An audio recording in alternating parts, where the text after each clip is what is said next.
So I'm in Brooklyn. This is my end of my first decade in property, and it's what happens. You end up with the famed financial freedom, which is time and money. And for me, I choose to then swap that time and money into travel, which is great. Hopefully the sun's good. And it is Thanksgiving Day today. I've just nipped out to get some bacon foil. It is minus, but the weather's gorgeous. And I just wanted a little bit of a walk before we have the afternoon on Thanksgiving. Right, we occasionally get people asking us for particular questions, and this one is a classic. What do we do when a tenant doesn't pay? We remove the emotion first. So in the early days, I would feel quite emotional about that. I'd worry, I'd get upset, I'd be cross, all sorts of panic, all sorts of different emotions. Now I just shrug my shoulders.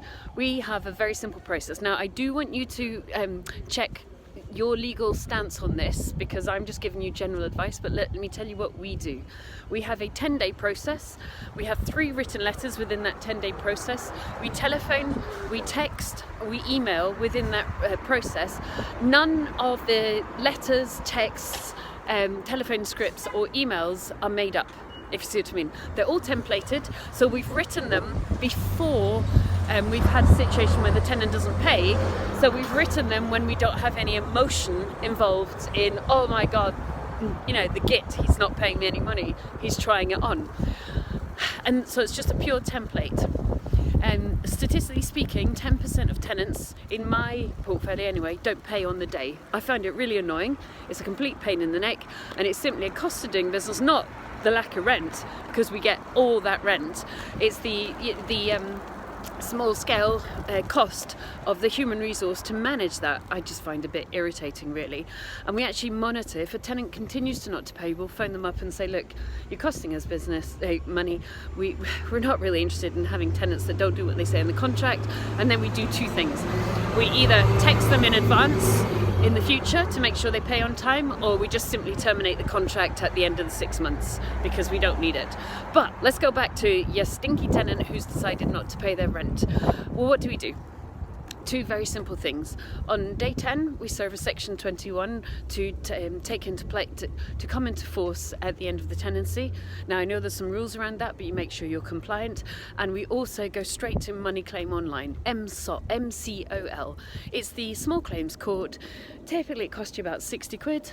And of course you send the tenant, well, what we actually do is we send the tenant a screenshot of the money claim online application all filled out first. That usually makes them pay, and then if they still haven't paid, we simply put in an application for the money. And of course then they owe us the 60 odd quid or whatever it is as well of the cost of the money claim online. Now, how many times has that failed? Twice. Take them to court, they get a CCJ, a county court judgment, they're evicted, and we chase them for the county court judgment for the money. So twice, and I have hundreds of tenants, and I have done for a decade now. So typically, by being very, very on it, by telephoning, emailing, texting and sending letters, and then having a very fast money claims online within 10 days and a very fast eviction process, because the banks would evict me if I didn't pay my mortgage. So I'm afraid we've got to be really measured on the fact that I'm in a contractual relationship with the tenants, and I provide the accommodation, they provide the rent, and that results, I think we're owed £602.50 my entire life as a landlady. So that's what to do. But check with your landlord association as well. Hope that's helpful. Bye.